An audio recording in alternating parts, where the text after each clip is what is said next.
Mesdames et messieurs, bonsoir et bienvenue au flash de 18h sur la télévision du Burkina.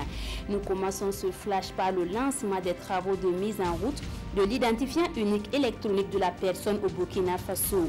Cette rencontre permet de se pencher sur cette innovation. Elle permettra de disposer d'une seule base de données sur les personnes au Burkina en rassemblant des numéros de téléphone, de carte grise, de CNIB ou de passeport.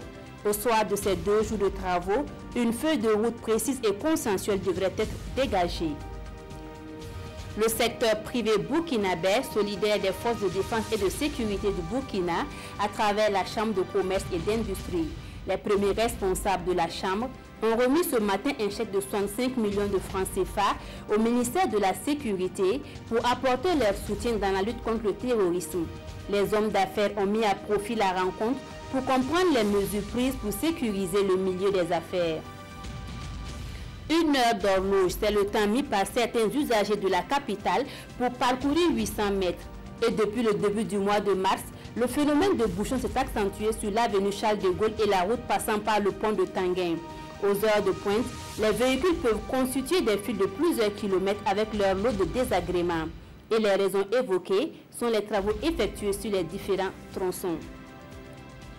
La journée mondiale du sommeil célébrée cette année sous le signe des troubles de sommeil.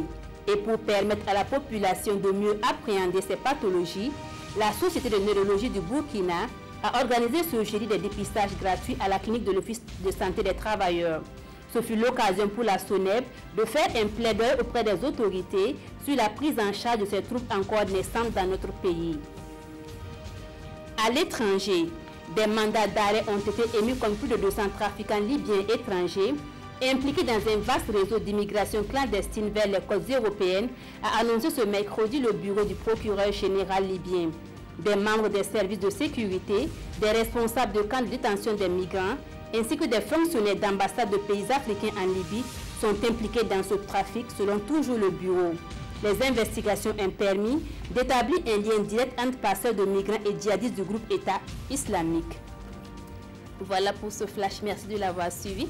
L'information revient à 19h avec Mounira Kéré.